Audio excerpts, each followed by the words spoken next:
on calminama yeeɓiyankoɓe Pindi Média radio et télé salminagol ne do salminagol teddugal mo kala ɗo woni ene woni yo jaam kisel gone men e garti ñalawma hande o yewta heewinde nde ganduɗa yaadi ko eko joli e nder leydi ndi ko dawgol yankoɓe paami ko ande yankoɓe paami ko ganduɗa remoɓe ɓe e awoɓe ɓe e aynaɓe finnam golle en ɓe ɗaniyankoɓe pop hakkillaji men ne keedi hen Sénégal nana arte laana ka ganduɗa ko laanel befel e maayo heewgol ndiyam sahade hendu duñi ko ɗon Sénégal tolni to banggue dawgol eɗen gonde ɓimen Mohamed Ndim Abou Gaye ndu walde ndi tawtoraka omon Fouta en calminima en juurimama mo ko noon kadi Abba Sarr nan toon to cuuɗi men Fouta e dendagal wonɓeɗoɓe fof eɗen mbiye oɗon jarloɗon jaafoɗon gacca hakke e julde nde yo Allah jaɓan en ko Allah hewde famɗude ko tata ko yo yaafo en e nder lebbi ɗi e ko feguita en ko fof yo Allah yaafo en gartan hande ko e leydi Sénégal en jogui toɓɓe ɗiɗi goho ko waylo waylo to banggue laamu to banggue jagorɗe gardiɗo jagorɗo kesso toɗɗama caggal Ousmane Sonko itta arti e 1958 nde Mamadou Dia waɗa président de conseil woni no yew premier ministre ha 62 nde ittete caɗele bannoɗe ene wayno ko on ñalawma artani Ousmane Sonko to banggue suudu sarɗiji leydi meɗen Ousmane Sonko guittaɗo gardiɗo jagorɗe artiraga e nder suudu sarɗiji leydi meɗen mbiyen kadi ñalawma arti bandum saabu eɗen gandi toɓɓe leydi Sénégal to banggue législative ko ñande goho ñande 31 octobre 1848 fuɗɗi goho maire joƴina biyeteɗo Barthélemy Doura Valentin mo ganduɗa ko banggue Touba ko banggue ɓalejo toɗɗaɗo Saint-Louis ɗo nden ko ɗon no capital idi wonde maire ha yetti hande o e omo ganduɗa kañum woni Ousmane Sonko e l'an 2026 bandiraɓe sehlaɓe musidɓe tedduɓe e on garnumo gonnaɗo hande o e oɗon baglede gonnaɗo hande o Sonko ummade caggal nde itta gardiɗo jagorɗe artira yo arda suudu sarɗiji leydi men wona cikko ɗimmo El Malick jaɓanimo ɗum beele koko haaldano walla o yannana tan ko ono wawi lumtinde waɗnamo ɗum e holko saabi ɗum e omo ganduɗa ko gardiɗo jagorɗe toɗɗaɗo o taskama ko fanniyanke Ahmed Al Aminou Lo mo ganduɗa eɗen gandi ko fanniyanke ko fate e ceede koye galle laamogo leydi he wonno ko koolaɗo jaadiɗo mabɓe ko on toɗɗa Mohamed Ndim haala ka juuti jam ñalli walla jam weeti walla jam waali ko noon windande diɗo no leldi noon tigi mi salminima en calmini dendagal yeɓiyankoɓe Pindi Média kamɓe kala e kuuɓal en calminiɓe en juurimaɓe en calmini Alaji Abou Gaye e Alaji Abba Sarr ne wayno kamɓene ɓe goni koye lawol jultoyde enenne eɗen e gabboɓe so hawre welede Allah ɗum noon en calmini bandiraɓe fof mawɗo Abou gartan ko ñalawma ɗeɓi artude bandum e 62 nde wat motion de censure mo Mamadou Dia yiiɗa waɗede Mamadou Dia sali no woni ministre de la défense nationale Waljojo Ndiaye no woni ministre de l'intérieur ko neɗɗo muɗum Senghor wone habtade ɓe uddi assemblée nationale wot waɗa ina wawno Sénégal yan hen hande Allah dandi en hen saabu hande ɗo ɗo gartagal Ousmane Sonko Diomaye no wawno wiide yo assemblée o udde adda caɗele goɗɗe Mohamed Ndim holno jiiruɗa gartagal Ousmane Sonko e oɗo buglete baklet ittede oga banggue arte oga banggue El Malick jaɓa woppa haalaɓa hokkamo jooɗo beele wona maka politique walla ala ko feere beele Ousmane Sonko ne wawi wonde gardiɗo Sénégal eyyi no mbiɗa ni hande kam eɗen gandi leydi ndi no sifori to banggue wonande toon to noɓe mbiyata ni suudu ɗi ganduɗa ko assemblée nationale en jii ko kewata toon ko ne wayno guila mbiyen ñande dimanche sawni hawruno e Pentecôte o en jii ko nden kanko mawɗo suudu sarɗiyeji ndi kanko El Malick o waɗi lettre makko de démission hay so tawi ɗum ɗon ne yimɓeɓe ne mbiya ma ƴewte beele on ñalawma beele kadi sa ƴeewi to banggue wonande fannuno waɗiri ni beele ɗum ɗon ne kadi ene jeeya e kormugol ko wiyete ko to banggue wonande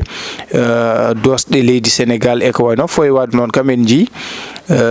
kanko El Malick Ndiaye o ƴetti taltali ɗi o totori ɗum omo ganduɗa ko Ousmane Sonko ne waɗi noon fewuji ɗiɗi fe gadiɗo ko adi foof ko réintégration Ousmane Sonko toon to assemblée nationale wonande nattugol mum toon to suudu sarɗiyeji ndi assemblée nationale ha wotane démission El Malick ha wotane sibo en ji e ɓen député ji wonɓe ko capanɗe temedere capantati e tati hen temedere e capanɗe tato e ɗiɗo ɓe gotinimo hen goto kañum woni baɗɗo ko yiyate ko yani ala nane hakkude temedere capanɗe tato e ɗiɗi ɓe ko kañumen jeeɓi wonande Ousmane Sonko wonde ɗum président de l'Assemblée nationale kono hadde gongol ngol président de l'Assemblée nationale mboɗo sikki ne moƴƴi koɓe mbiyata ko oɗo saaha waɗi jande certuɗi haalaji keewi goto foof nana haalde no famiri ni ha yimɓeɓe hande kadi fayre waɗi ha cikken nataw lawol ala e leydi ndi sibu so tawi en ƴeewi to banggue guilay fuɗɗo to umori ɗo Ousmane Sonko ko kañum wonno watno conduire liste Pastef e élection ji walla campagne législative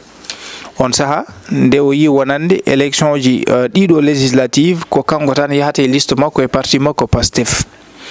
Allah waɗi ɓe dañi 130 députés ko mbiyata ko majorité mécanique eywa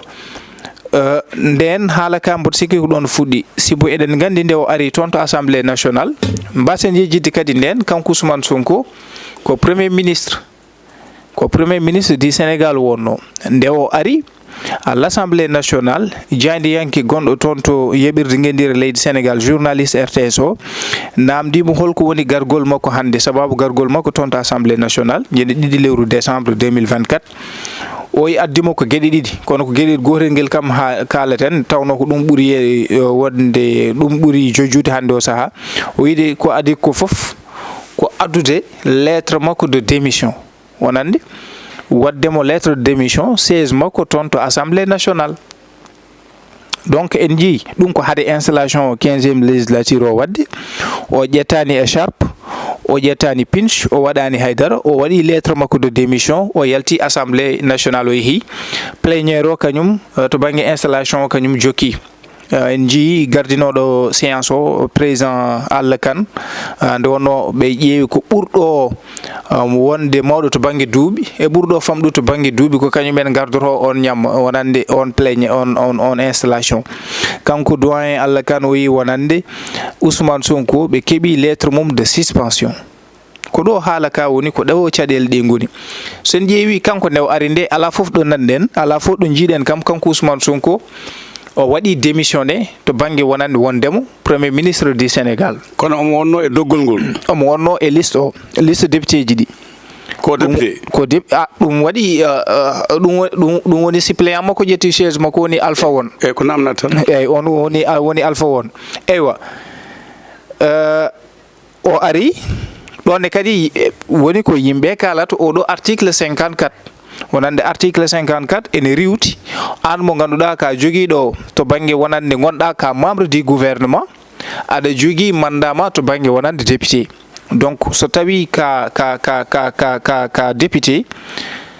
aɗa jeeya e ka membre du gouvernement soit que aɗa jogui ko mbiyata ko ko mbiyata ko walla aɗa jogui ko yiyate ko to banggue ligguey mo ganduɗa ko professionnel walla ko privé ka koye fonction mo ganduɗa ko fonction professionnel walla privé ko wawi wonde foof alay saago ƴeewa hen cuɓoɗa hakkude wonde nde député walla ngal ɗon oɗon mo ganduɗa ko poste ma an ƴeewata hen ɗiɗi on woni mo mbiyata ko mbiyata ko incompatibilité mboɗo sikki ɗum waɗi kam échappé joni noon ɗum ɗon nanɗon eywa ɗum ɗon ɓe kalani walla ɓe kaali ɗum yimɓe duki hen ɗum ɗon ko damal ma haale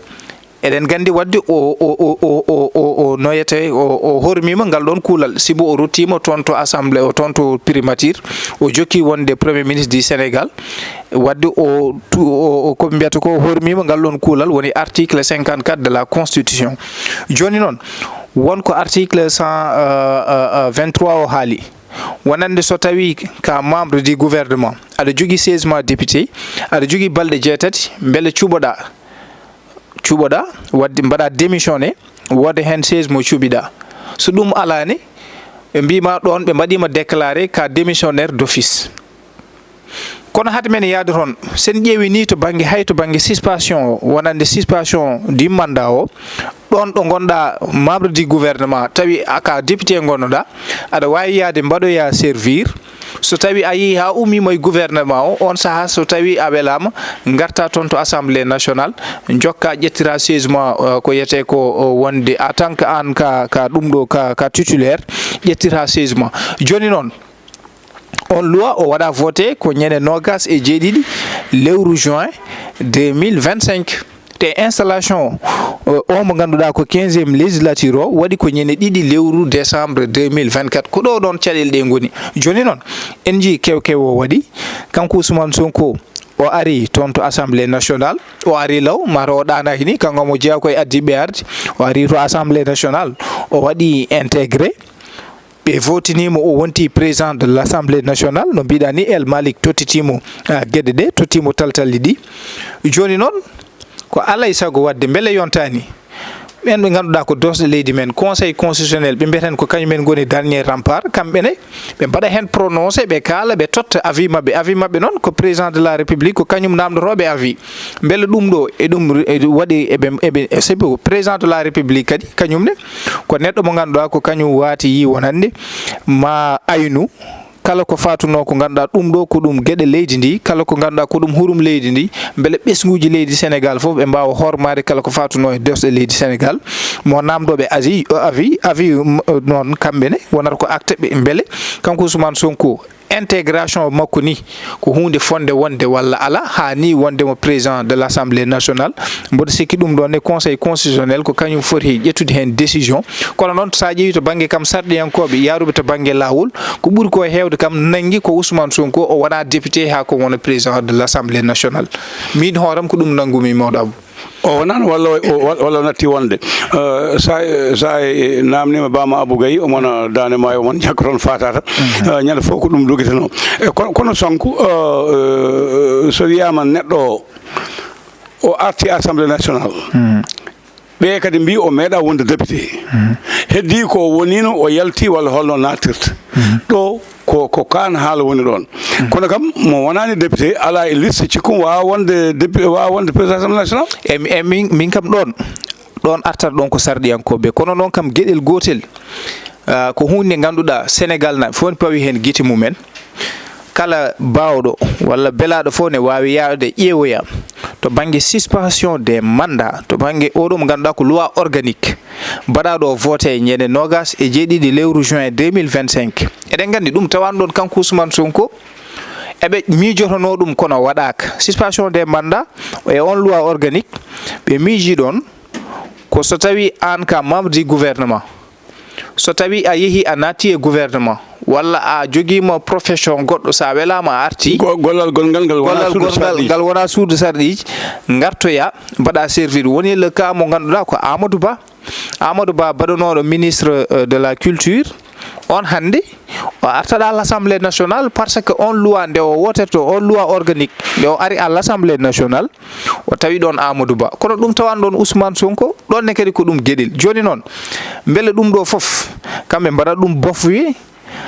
tan kamɓe noɓe cikkirini ko sabu noɓe cikkirini ko ni fotata wonde tan walla kamɓe jogui majorité keewal dental kamɓe député ji ko kamɓe mbi hoto won wasa wonde yo wonata ɗum ɗon ne kadi mboɗo sikki wona noon leydi foti lelorade min kam mboɗo yenana mboɗo sikkini kay so tawi kay gonga haalama ñawama yimɓeɓe ƴeewani intérêt ko yete ko personnel walla ƴeewani intérêt koye mumen ƴeewi ko intérêt ko ganduɗa ko ɗum woni ko tonga e dosɗe men règlement intérieur loi organique conseil constitutionnel ha e code électoral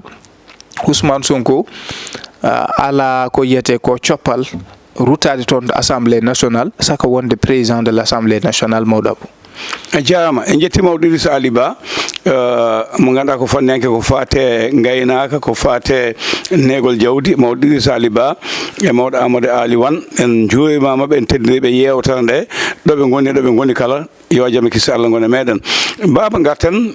e saha fof Ousmane Sonko no heewi wiide hakkunde me Bassirou Diomaye Faye woni seede ko El Malick Ndiaye min mbaɗi coppule kewɗe nanodiraade Cap Manuel hakkunde amen président Macky Sall wonko min kaldi beele wona ko ɗum saabi ha kanko Ousmane Sonko o suɓaki hay goto yo won président assemblée nationale o suɓi ko El Malick Ndiaye yo won président assemblée nationale beele omo miijino walla beele ko miijino dañde ñalawmaji baaɗi ni tawa o lomtinta ko mo wiyata yo woppu woppa walla mo wiyata yo jaggu jagga eyyi El Malick kam eɗen gandi kañum wona sara e parti mo Pastef sibo eɗen gandi hay sumgoji lefol laamu élection ji présidentiel ɗi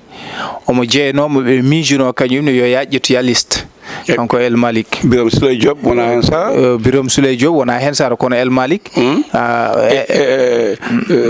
eɓe keewi kono El Malick kañum ko numéro 2 e parti Pastef e kono holko saabi tan o suɓimo e holko saabi El Malick fadani ha colli mbiya huy tan fuɗɗi diwde ha jolofnaɓe hannde nana dugana lawona mbiya omo fonno jaggude o wasa accude won hen eyyi ne wawi tawi ɗum koye stratégie ji politique ɗum kam ala kulli haalin stratégie politique nani hen jomumen ƴewan tan ko woni ko intérêt leydi ndi no alay sago kadi toujours ɓe mbatta hen anan ko c'est des acteurs politiques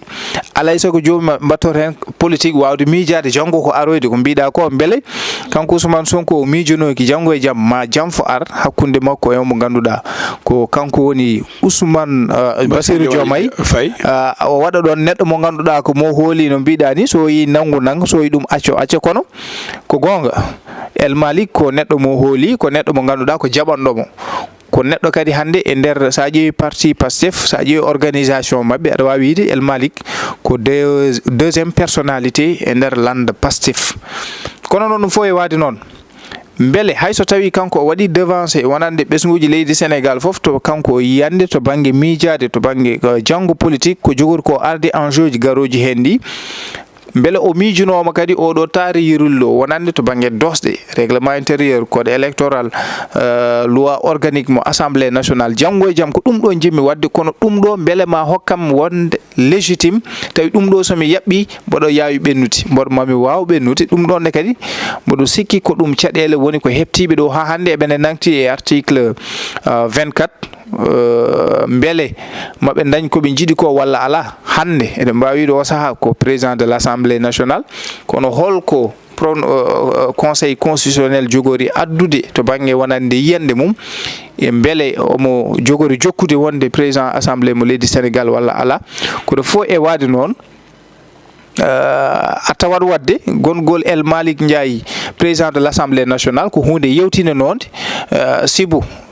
mbasen yejjidde ñande ɗiɗi lewru décembre nde ɓe gari toon assemblée nationale kanko Ousmane Sonko El Malick Ndiaye e woɗɓe ɓe ubdima toon to assemblée nationale haɗum juuti no feewi ha yimɓe mbi koye négociation ji ɓe gonno sa ƴeewi ni installation fuɗɗoyi ko kikiɗe yeehi ha jamma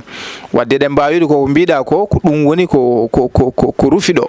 peut être ko miijoji ɗi ɓe joguino hande ɗum ari ha ɗo kono ɗin miijoji foof e yuɓɓude no ɓe mbaɗirno schéma ji mabɓe eka way noon beele maɗum battinoy e saha moɓe gari ha e ko wiyete ko ha e pohpoholam e banggue ɗiɗo article uji beele kanko Ousmane Sonko ko soynino ko ɗum yettima kono noon to banggue ñawoje towɗe leydi men beele ma dokkumo ko yete ko gonga o wawa continuer wonde président de l'Assemblée nationale du Sénégal hayso tawi o aɗa ko gonga gonɗinde ko kalɗa ko omo miijo ɗum sibo en jii jaltal makko ñande aljuma nde o yeehi toon to assemblée nationale ñalawma walla jamma nde o ittete nde o haali foti jaɓede wonande cohabitation waɗa kono noon yo won cohabitation douce beele ko ɗum ɗo o soynino ɗum noon men ƴeew holko conseil constitutionnel wawata haalde e ko ganduɗa ɗum ɗo ko ɗum woni actualité leydi ndi hande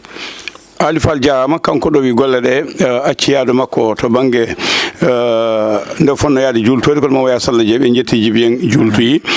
baba gartanmi ko beele sinno ko baɗono Guy Marius Sagna Sonko suɓino woni président assemblée nationale so ɓanndu mum wuuli beele cikkuɗa mo wiya ɗum tan woppa walla no woppa guila so a yettade ala Guy Marius Sagna kañum ko neɗɗo Ousmane Sonko mimo tawi wonno tonnoto so layima no ɓittotono kesuɗi mo wuubo e nder assemblée ni cikkuɗa so layima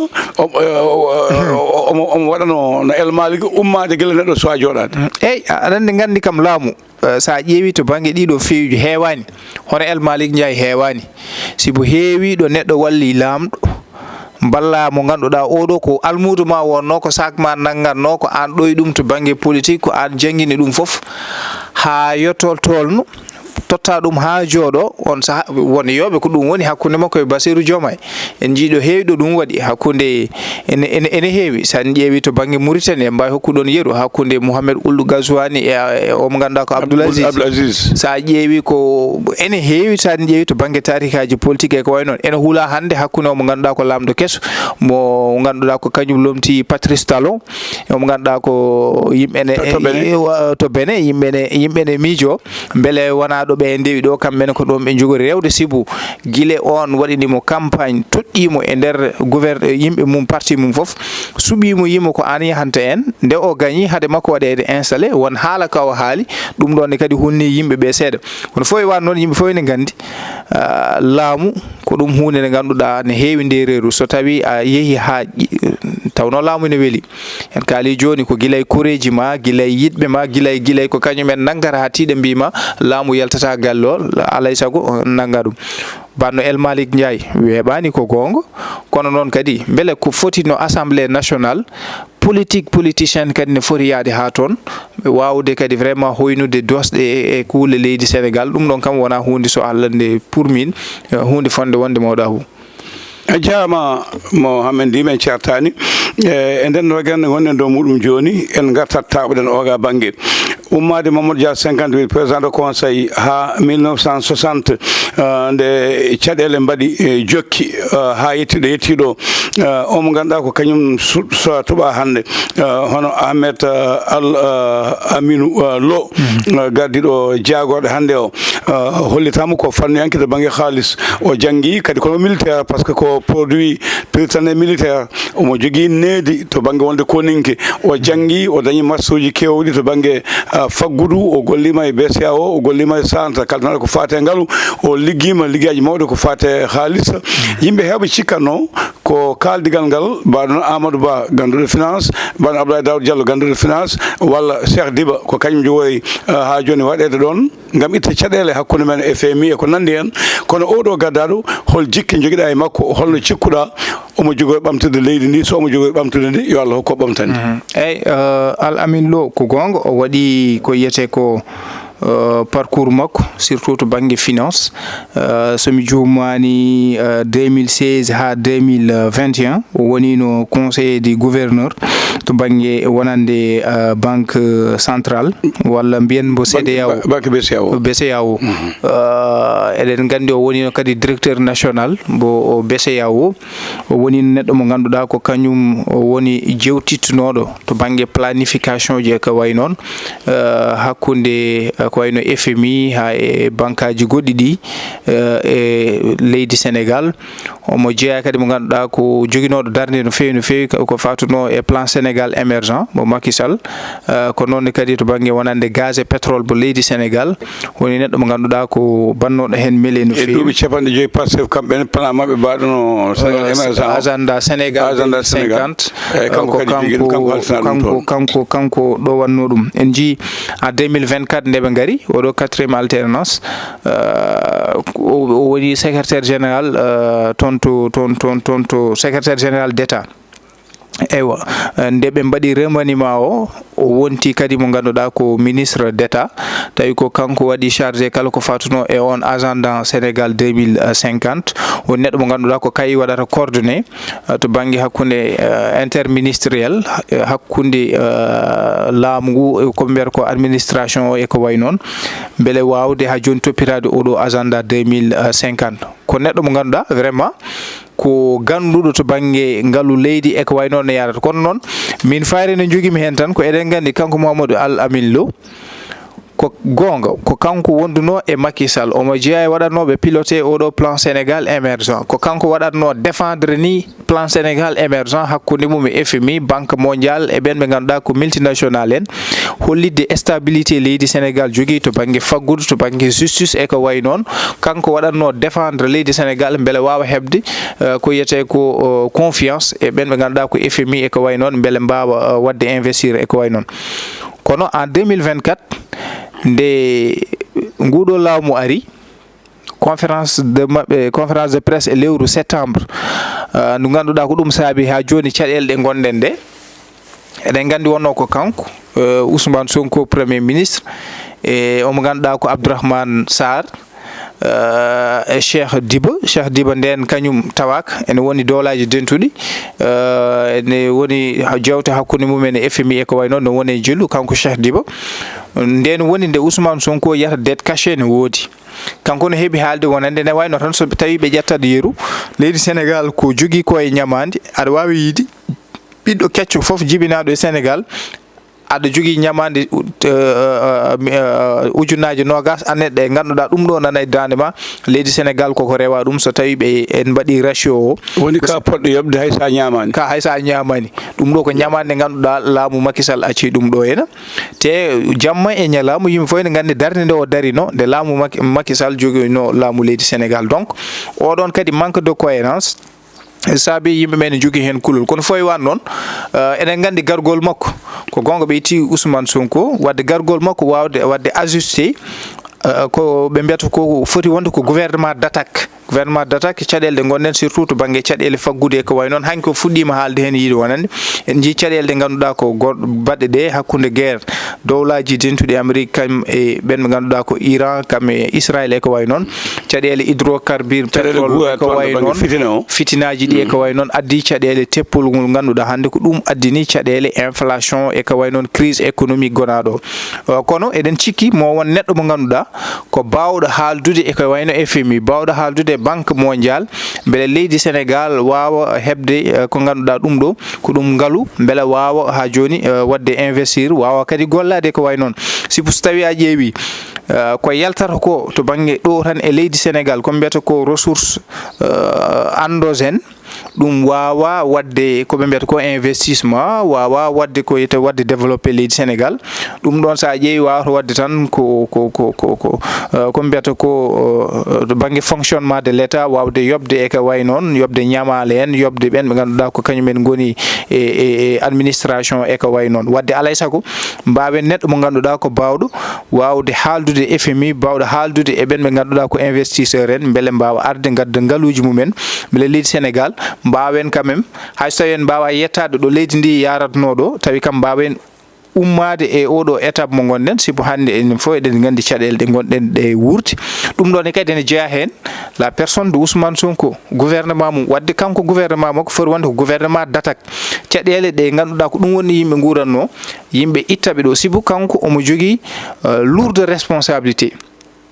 kala hen ko ganduɗa ɗum ɗo so tawi teddugal teddugal sibo alay saago ɗeɗo caɗele yimɓe mbawa ummade ɗeɗo caɗele ɗum ɗon nde kadi ala kala ko mbawɗen haalde o haali to banggue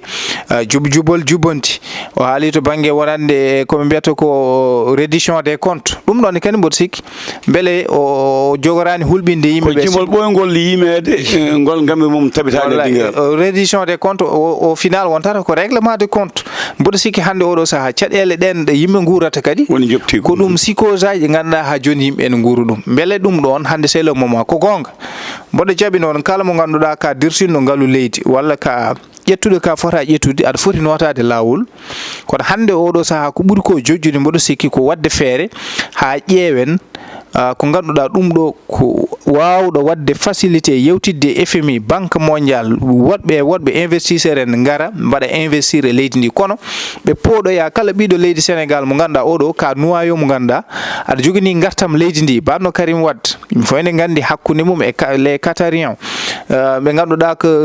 saoudien ji ɗi ɓe ganduɗa ene mbawi arde ne jogui ñeñal to banggue wawde gollodirde ha ngaalu wawal nadde e leydi ndi jomen mbawa addoyde ɗumen yo won gouvernement d'union nationale kala ɓesgu ɓiɗɗo leydi Sénégal mo ganduɗa aɗa jogui ko yete ko vraiment ko yete ko humpito walla karallagal an sa ari aɗa waɗa valeur ajoutée e ɓamtare leydi Sénégal aɗa foti addude ɗumen kono kadi hakkude laamu leydi Sénégal e ɓen ɓe ganduɗa ko kañumen goni halifaɓe men diine halifaɓe ɓe ganduɗa ɓeeɗo Sénégal ne tolno e won sahaji jamonuji ko kañumen tan mbawi haalde keɗe gila e filñitere walla ko mbaɗi won crise aji so tawi mbaɗi no ɓe mbiyata ni ko kamɓene c'est des institutions similaires hakkude mabɓe e laamu ngu beele sibo waɗi saaha walla mbiyen ɗiɗo duuɓi ɓennude en nanani kamɓe halifaɓe ɓe walla haalannoɓe ɓe kaala sibu arino e jamono so tawi ɓe kaali ɓe mbaɗata diabolise ala koɓe gila e ƴattoje jomum ma nan ka yiɗa nande ɗum waɗi jomumen deƴƴi eɗen jogui kadi jorto ko neɗɗo mo ganduɗa ko bawɗo ɓattade sibu almudagal mo kay way noon ma waw vraiment wadde facilité on relation gonnoɗo hakkude laamu ngu e ɓen ɓe ganduɗa ko galleji diine ɗi e ɓen ɓe ganduɗa ko so tawi Sénégal tolnima e won sahaji ko kañumen jaltata kala ɗum noon kadi yimɓe ne jogui ɗon yakar to banggue makko kono noon kam mi wona neɗɗo koliɗomo à 100% ɗon ɗo ummodi e Macky Sall ha ɗo Macky Sall acciri laamu ɗo e ngo ɓeɗo gargol mabɓe haala ka o haali quoi ɗum waɗi mi wona neɗɗo kam joguiɗo e makko hoolare no fewi mawɗo Abou so tawi tan ko haalde gonga baba politique ala hoolare saabu nde Abdoulaye Wade laaminde no wonde Macky Sall laamudima e muɗum wonde ɗum hunde fof nde Macky heɓata e makko nde won heddinoɓe palais de la république no gonde Abdoulaye Wade ne jooɓe ne keeɓa kalis ene neldaga président Macky Sall ne jewda e muɗum ko politique ko jam fo e noon garten e namdal beele ko wanno e laamu jawtu ngu Ousmane Sonko woni gardiɗo jagorɗe so Bassirou Diomaye Diakhar Faye noddi ko jagorɗi tan tawete fodde nogas walla capantati fo jagogal calo tawtoede beele sikki nguɗo laamu jogongu darnede ma Ousmane Sonko walla yimɓe mum dañ ɗum kadi tawa so Diomaye noddi ko yimɓe ɗi tan walla tato garata to banggue jagorɗe eyyi woto mi e cuɓugol makko aɗa andi kadi yimɓe ɓe ne tumamo kanko o jeeya koye Pastef kanko oɗo premier ministre Al Amin Lo yimɓe ne tumamo jeeya koye Pastef o wallodino e mabɓe voilà guila ɓe ƴamal lefol laamu en jii hay haala makko discours makko wiɓe noon hay discours makko gadiɗo ni sa ƴeewi en heewi ko artata jubjubol jubbanti jokkude ko ganduɗa par ce que oɗo agenda Sénégal 2050 ko Ousmane Sonko ko kañumen miiji ɗum wonande ɓen ɓe ganduɗa ko kañumen goni landa Pastef hay so tawi e jaadugol mo ganduɗa ko président de la république kono noon ko bilan walla mbiyen ko ɗum des initiatives ɗi ganduɗa ko Pastef naɓe ko kañumen pawi ɗum ɗo beele kam jafoɗa baba ko wiide beele premier makko batu kanko e jagorɗo mim sawi gasi beele jagorɗe o suwiɗe cikkuɗa ɓe gonata ko jagorɗe Diomaye walla gonata ko jagorɗe Sonko wano ni ɓe paye funnague ɓe paye hirnague laamu anda kaɗo fuɗɗi anda kaɗo haaɗi ala ɗum waɗata sibo e haala makko o yima kanko mo woni neɗɗo mo ganduɗa ko loyal fewde e président de la république wona neɗɗo kormotoɗo gonɗo e less beelu walla jimani président de la république so yimo ko o yeɗum so tawi yimo ala ko ala wadde eɗen jakori mo wat formé équipe mo ganduɗa foof ma gon e less jimandi jaɓande kanko omo ganduɗa ko kay woni président Diomaye kono noon kam mboɗo faadi e gouvernement makko yimɓe ɓe ganduɗa ko ummiɓe Pastef ɗum kam ala kulli haalin mboɗo faadi ɗum kono fof e waade noon tan kono a fadani landaji noddanoɗi ɗi gaynoti ardiɓe jagorɗe arnoɓe joguinoɓe Faté Kissal joguinoɓe faggudu aɗa ɗamni wan koɓe jiggoyi on banggue ɓe gadda ga taw wona tan koɓe jeani koye mabɓe to banggue Pastef eyyi ma won hen yaaɓe min e yiyandam ma won hen yaaɓe ma won hen ɓe jahata ma won hen ɓe ganduɗa ko yimɓe mum piccata juuɗe mumen a naata e oɗo gouvernement sibo so tawi tan en ƴeewi ko gonga en mbiɗen hande politiciens ji les politiciens ɓe ƴeewata tan intérêt leydi ndi ko mbiyata ko intérêt supérieur de la nation jomumen ƴeewata ko kañumen to banggue ɗo to natami ɗo janggo mabɓe politique sibo hewɓe ne gandi wonɓe ganduɗen mbaɗama consulté walla jiidiri e président Bassirou Diomaye beele mbawa arde kañumen ne mbaɗa servir balla ɗumen jaltinde e oɗo situation gonaɗo kono ko yimɓe mumen jaltinde ɗumen saabu woto ñojiren ɓeɗo ko duuɓi ɗiɗi ɓe keddora beele e nder duuɓi ɗiɗi aɗa wawi arde jeeɗa e gouvernement mabɓe mbaɗa preuve mi sikkani so tawima ɗum weeb caɗele ɗe keɓɗen ɗe foof beele en mbawi yaltinde yimɓe e situation o tan e duuɓi ɗiɗi ɗum kam mi sikkani so tawi ko hunde nde ganduɗa ana wawi wonde duuɓi ɗiɗi hitande heddinde ɓe paaɗen koye campagne wadde hande kala mo ganduɗa so tawi a waɗi sacrifié hoorema a naati e gouvernement mabɓe eywa andu ko ɓuuri ko heewde hande population o walla ko ɓuuri ko heewde e yimɓe ɓe ma jalte ma joni noon holko wonata jaɓɓal ɓen ɓe ganduɗa hande ko nattoɓe ko gonga noon ma wonɓe ganduɗa hande min jii koye kesɗe e ɓen ɓe ganduɗa koye nder gouvernement mabɓe kono noon beele ɓen gardini ko politique taw wona Pastef naɓe ɗo ƴiƴam e banggue kosam hay Pastef ma en jiiɓe no ganduɗa ko rostiɓe sibo anandi hunde koɓe mbiyata ko fidélité ala e politique en jii to banggue ɓen ɓe ganduɗa ko guila Ousmane Sonko wiyta premier ministre hewɓe ɓe ganduɗa ko yaaduɓe jaɓanɓe Ousmane Sonko ɓe kañumen mbaɗi démissionné poste uji mumen ɓen ko directeur général mo Sonacos en jii yeehi baɗono mo ganduɗa ko Hadija Moye Kor kañum yeehi e woɗɓe jeehi baɗono Waly Diouf Bodian yi ko kañum no alay sago mbaɗa concerté so tawi parti Pastef jaaɓi yo woppu eyyi on saaha jaaɓa woppa wadde eɗen gandi won intérêt ɗi jomum ƴewata banno Dame Mbodj yimɓe nana kala haalum wadde ko parti état gandi ko ɗum mais alay sago ɓe keɗaki laamu ngu ɓe keɗi ko parti o alay sago laamu ngu en jii baɗono Mayoro jomum mo ganduɗa ko directeur kañumne ko neɗɗo jeeyaɗo e coalition Diomaye président yi ko oɗon mbawi arde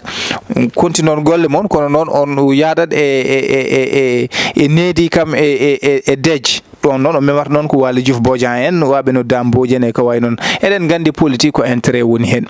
yimɓe fof ene gandi hande ko yiyete ko des calculs politiques ma won yiidaɓe emin jaaɓa accude mon e posuji moon min diwata on ko noon gartaɗe amen député ji à l'Assemblée nationale en jii guila ɗum ɗo yanani Cheikh Bara Ndiaye no foti député ji mbaɗi ɗumen toon attaqué yo accu ko haalata ko e omo ganduɗa ko Bassirou Diomaye wadde firti ko won yimɓe nan toon janggo e jaam ɓe patti tan ko ha Bassirou ya prib ɓe tawtoya coalition Diomaye président ko noon e nder APR ko noon e yoga e won parti ji nan ɗo ko noon e woni des leader politique nan ɗo eɗen jogui kam yakkinni ɓen ko aroɓe naata e oɗo gouvernement mo Bassirou Diomaye jim yewta nde woni koye naywude woɗɗoyde sen gartiɗo e cokki baɗɗi wayno ko Ousmane Sonko ko ferna lawol gam laamade saabu so tawi conseil constitutionnel haɗani mawɗo leydi ndi haɗani o jooɗimo ɗo jooɗi ɗo kanko woni cokkoɗimo to banggue laamu ngu so mawɗo leydi ndi ɗannima ɗanngal juutngal artani kanko lomtoto hoto Allah wat so a famata juuɗo kanko lomtoto hoto Allah wat so tawi won goɗɗum ko joli ko kanko lomtoto holno jiiruɗa ɗum eyyi min so tawi conseil constitutionnel haalani hen ha ko laatima o woni président de l'Assemblée nationale min mi jaɓa maka politique biyeteɗo ɗum ɗo fof ko funti ittugol makko hara yiyetene nani hakkude makko e président luural ngal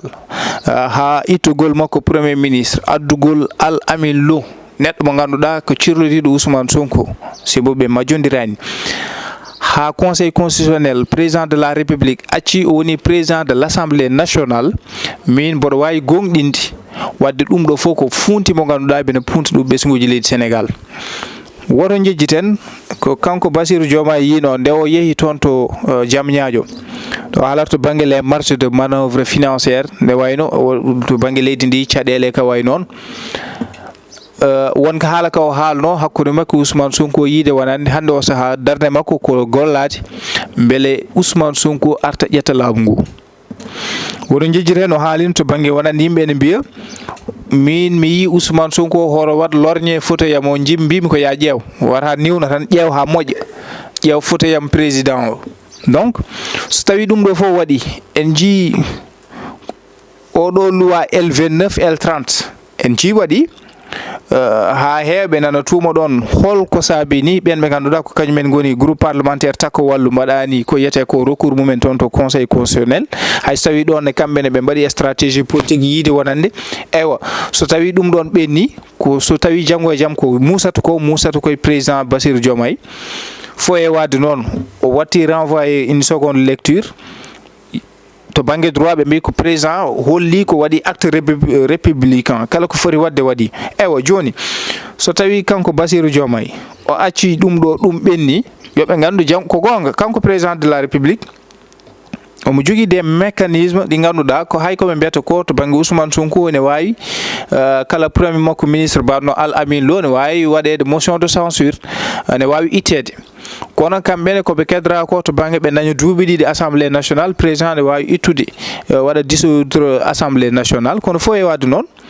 janggo e jaam ko musata koye kanko président de la république Bassirou ɗon ɗo acci oɗo loi o ɓenni wonande L29 L30 ɗon ɗo acci kanko Ousmane Sonko o ari o naati à l'assemblée nationale réintégration makko ha woni président de l'assemblée nationale ɗum ɗon so tawi ɓenni min gonɗintumi ko ɗum ɗo caɗele ngala hakkude mabɓe probléme ala hakkude mabɓe crise ala hakkude mabɓe ɓe mbaɗiri ni koɓe mbaɗa nuancé ɓesguji leydi Sénégal eɓe punta ɗumen tawi ɗum ɗo fof ko des schémas politique ko wonno ko hakkude François Mitterrand e omo ganduɗa ko kay woni Jacques Chirac mata ko ɗum arti ɗo hakkude mabɓe haydara ala ɗon ko wona punti kankone o waɗirno ni tan ko beele tottiɗo Ousmane Sonko laamu ngu min kam ko ɗum wonati yandam so tawi laatima opposition salinoma wadde recours guel ɗum ɗo suwa ɓe mbi ɓe gaccitta ko Sonko e Diomaye yo jaadu holko saabi ɓe gaccitiɓe ɓe jaadi ɓe dutto hande ɓe mbiya ɓe kapto no mbaɗi hankkadi eyyi ɗon ne kadi ko ɓe ponno ko habtade guila adan holko saabi hade ɓe pelliti wiide ɓe gaccita ɓe bonnata koye Diomaye ha joni holko saabi joni ɓe gatta ko hannoɓe darade guila adan ɓe calo eyyi aɗon bon contexte uji kadi jiida to koto banggue éligibilité Ousmane Sonko ko gonga wawde ɗaɓɓoyde lefol laamu ɓe kolliti loi o wona koɓe mbiyata ko wona tan wona loi général ene addi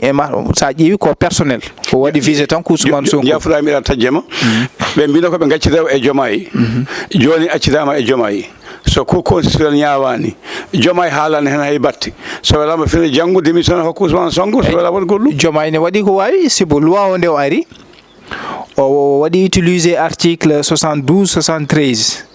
o neldiri toon to assemblée nationale o wi yoɓe ƴewta loi ko yiyete ko loi o eyi ɓe batti loi o ɓe pewniti ɗum ɓe nawnimo wodinimo hen tan kanko kankone ko waddemo promulgué waɗi ɗum heddi noon janggo e jaam so tawi conséquence uji ne gara ko kanko e omo ganduɗa ko Ousmane Sonko heddi beele kamɓe takko wallu wona stratégie pawno no mbiɗo ni ɓe gaccita ɗum responsabilité o Bassirou Diomaye fo e wadde noon kamɓe ɓe mbaɗino annoncé ɓe mbaɗi recours finalement ɓe cali ɓe mbaɗi renoncé ɗum noon addi haali ya wadde won haala docteur caggal mayde docteur joɗade ha neɗɗo wiya hawre ladial adda poɗɗe mum e poɗɗe pikkiraji mum e wadde ɗum ɗon waɗiɓe coûté cher sibo yimɓeɓe kolliti waɗande won haala yewta less haala ka noon mataw ko Macky Sall Ousmane Sonko walla kam haala ka haalaba hande eɓene jiiɗi firtude ɗum wawde momtude yiide wonande willude haala waɗaka haydara ko kamɓene koɓe mbattan ko stratégie politique noon no ɓen mbaɗirno ni ɓe gaccidi hen Bassirou Diomaye fo e wade noon hande wadde koɓe jinno ko ɓe dañani histoire totti raison mataw ko Ousmane Sonko ɗum ɗon eɗen paadi so tawi ɗum ɗon e ɓenni wadde tawen no mbiɗen ni opposition ala e leydi ndi opposition ko kañumen jogui laamu ko kañumen jogui opposition ɗum noon so tawi waɗi opposition haawi ko Pastef haawi so pouvoir haawi ko Pastef haawi a jarama garten namdal cakkital ganti ko gasi ha laaɓi ko adi ɗumen jetti mawɗo men Demba Sy mo Gonkol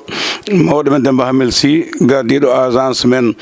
kawral men 66 voyage omon to Makka to en jettimo kanko Demba Sy wonde Djibilelo Ba omon toon wondi e bani men debbo Cherif Tettou Haydara cuddiɗo makko en calmini Dieynaba Sy wondude Aïde Fall e galle makko foof kanko alaji Demba Hamel Sy o salminama o jurama o yettama baba won dille gona e wadde aɗa haalno ñanden galle faaba gon mbiɗa wonko woni urde seeɗa seeɗa teskama ko faba ngom yalti ko ko suudi la ko feeñi nana jabbo won dawgol yankobe taw ko suudi e ko nande hen faba wi wonde ha joni koy APR mbela sikki landaji keddiɗi jogani fusde tawtoya walla kawtal ngal ɓe mbaɗi ngal ko ngal kawtal tan jogori jaalade ɓe kapto laamu Diomaye e Sonko ko joni tan noon ɓe poti rentinde doole mabɓe o saaha mo gonɗen ɗeɓani lelde seeɗa eyyi bon koɗo noon saaha foof kadi opposition aɗa foti ɓornade wutte kesso moɓe kaɓannomoɓe kulnoɓe goppi ɗum lawol ɓoɗel ha jooɗima ɗo ganduɗa hande weeɓani ittude teɗo hankkadi ɓattima ɗo ganduɗa saabu sa ƴeewi denndangal ɓe Bassirou Diomaye noddi ɓe kala Pastef najo piiɓe ɓernde muɗum wonki mum huɓɓi e yiide Antoine Félix Diome toon e palais o ɓe kaali wonkiji mabɓe kuɓɓi yiide toon Amadou Ba Abdoulaye Daouda Diallo wowiɓe général Moussa Fall yeehi walla yahani ɗum foof nan toon beele cikkuɗa wona leelde addi ha saabi ko waɗa eyyi ɗum kam en goyi ɗum so Allah ɓe daraki darde opposition darde foti darade c'est pour sa ƴeewi ɗum waɗi e subaka he en jii to assemblée nationale to seeɗa ari toon to banggue opposition wadde fustigé waɗande Ousmane Sonko fotani nadde à l'assemblée nationale mboɗo sikki fonno ko wonde quand même kamɓe opposition fof ɓe gara ɓe kolla doole mabɓe force mabɓe vraiment ɗum so waɗi mbaɗ brouillé ni wonande leydi ndi ma andu ɗum ɗo won caɗele beele président fota ƴettude décision beele conseil constitutionnel fotani ƴettude décision kono so tawi kamɓe kala hen ko ganduɗa ɗum ɗo so waɗi jomumen goni koye saluji mumen baɗɗi climatisé ko conférence de presse goni koye bureau ji mumen jaltata kaɓetaki donc on sa yi ya won opposition ɗum ɗon maɗum ha no fewi ɗo joni so tawi ko gonga hare nde ne waɗi hakkude Bassirou Diomaye e Ousmane Sonko so waɗi janggo dissoudre assemblée nationale Ousmane Sonko heptoyi e opposition so tawi kay maka ala hakkude mabɓe ko kañum tottare chef de l'opposition woni ko mbiɗa ko kamɓe jogui pouvoir kamɓe jogui opposition waɗi ɗum ko darde nde ponno darade to banggue darde wonde nde opposant ɗum ɗon ɓe daraki nden darde o ha ɓen ɓe ganduɗa ko Pastef ari kadi ƴetta ko yiyete ko to banggue wonande opposition ɗum ɗon kadi vraiment ko hunde nde jiiɗen heddi o saha noon ils ont l'intérêt eɓe jogui intérêt kamɓe fof ɓe ndendino force mabɓe so tawi no no ɓen ɓe ganduɗa ko FDR waɗi ni ɓe ndendino force mabɓe badno Barthélémy Dias wonko waɗat en jii kañum nana e sur le terrain nanayi leydi Sénégal ala foof ɗo yaɓɓani nanaya nana waɗa créer des comités nana monta comité ji nana monta vraiment kañum nani hen ko Macky Sall wanno ko en 2011 walla en 2010 Barthélémy Dias nani hen kamɓene eɓe jogui intérêt vraiment rendinde doole mabɓe rendina force mabɓe ɓe kuccitay ɓen ɓe ganduɗa ko oɗo parti so ɗum alani ɗo ɓeɗo dewduno e mabɓe ni 2024 2029 kadi ko ɗon dewdata e mabɓe paaɗen koye élection ji local a jarama élection local paaɗen mataw baba konngol ma cakkitol yettudema e jarnadema yettude Ali Fall saha paɗɗo mo ganduɗa koye julde wona balɗe tati ko adi julde ko julde ñande julde ko julde balɗe tati caggal julde ko julde ñande a fat yimɓe koko kooyi won hen wonnoɓe koyani mami haalɗinde mumen konngol ne yeeso ma eyyi baba ko yettudema e jarnudema yettude dendagal bandiraɓe foof e wadde ɗumen julmo wuuri wadde julmo wuuri bandiraɓe men ɓe ganduɗa ko yeeɓiyankoɓe Pindi Média vraiment ko wattuɓe hakkillaji mumen no fewi kala ko watte ɗo jamma e ñalawma ko ari foof koɓe ƴeewoɓe koɓe waɗoɓe hen commentaire uji mabɓe koɓe gaddanɗo hen addoɓe hen jiyande mabɓe tawi kadi ko jiyande baɗɗe fayida en mbiɓe Allah jarama ɓe jarama e duuji ɗi Allah jarama ɓe jarama e soutien ji ɗi foof wadde ɓe julmo wuuri Allah hokku en wattude ni duuɓi tawi eɗen ɓeydi en ustaki eɗen ɓeydo weltindeɓe tawi kadi enen foof eɗen ɓamti galle o kadi enen ɓamti ɗum noon ko salmindeɓe juuradeɓe mawɗo Abou galle o no ɓamti en jetti Harouna Moussa Dia mo ganduɗa mama noon ko kalluɗen baba mama ko kalluɗen saabu Harouna guittuɗo oɗo galle e Yamiroya Daouda Dia totti o pulago waɗen ko waɗata hen ko soodi kaɓirɗe waɗi hen FM waɗen hunde foof rendaɓe laamu wiyoɓe mbimi rendaɓe e parti APR te ko wiyoɓe mbimi fonnoɓe jaggude hen kañen jeehi gaddi yimɓe kuppi ɗum taƴi ɗum bonni FM o ha boni ha laaɓi ko welani haalde kono noon welani deƴƴude arɓe tan mbi neli yimɓe mbi mbele ko famille ja jeyɗo eyi tan min kuppi te ko wiyoɓe mbimi ko hoddaɓe ko jiidaɓe kadi ko kamɓe kadi ndendi laamu ko ɗum firtata mi wi APR eɓe mbawno laamade leydi ni duuɓi 50 ɓe dañi mawɗo leydi ni ligguima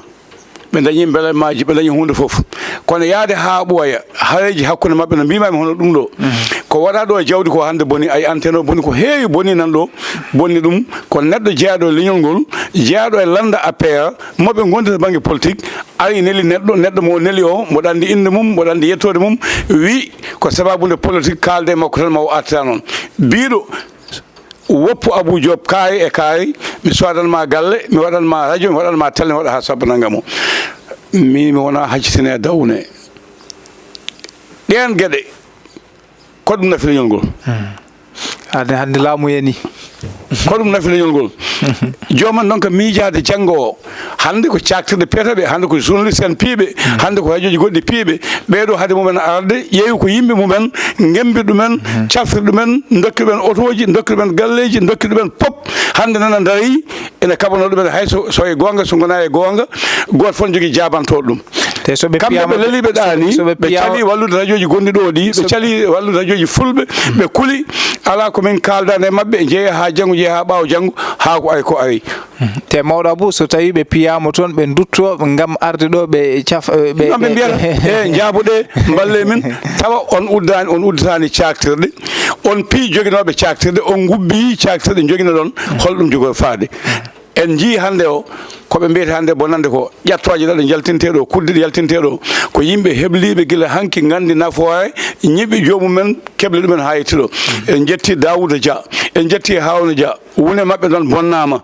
saabu wonnode radio sous régional taw Afrique foof no wawi jaggude foof daña ha timmi kuppa taƴa bonna ha laaɓi jafuɗanmi konngol ngol no muusi kono mi wawa wasde haalde ɗum nde wonno koko mbiɗa koɓe gay koye hande balle min kaala hen balle min mbaɗa tawa ɗo ponnoɗon haalde nan e jaaɓe ɗo oɗon jaggi oɗon bonni ha laaɓi goto fof ne gaña bandum goto fof ne gaña bandum te ko renduɓe parti jiiduɓe leñol jiiduɓe diwan neɗɗo huula wasa habde e goɗɗo mo wona kañum haɓa e bandum yerodore Mamadou Diawde ƴawde ngaalu yerodore Diallo yo Allah yurmomo yafomo harnamo aljanna o wi pullo goto ne wawi habde temedere neɗɗo mo wona pullo kono temedere pullo wawa habde neɗɗo goɗɗo firti ko sen ndendi en keewi ken kewal mumitini yo Allah yaafo en yo Allah ittan en ɗum Ali Falle jarama golle ma jooɗi peewi ko ɗo katten oɗon jalloɗon yaafoɗo gaccakke komo hamin ndim wonno koɗo men joom galle pa jetteɗo gayo mi haalta inde makko ɗum ne omon jogui ottan omo yawa mo wuubo o dogna yesso ha ɓooya tagaɗo ma sa buuɓo ga kadi otoji pa bi tan ala joni o wawi oɗo wawi joni o wawi e cangue min gummi min jaa o ngabbu ha dow e pompier o yejjiti o wawa jaggude frein oto ko vuuta o buuɓo e motoji kala nanɗa coow moto waɗi neɗɗo memama e wuuro he ko Abou Gaye on jarama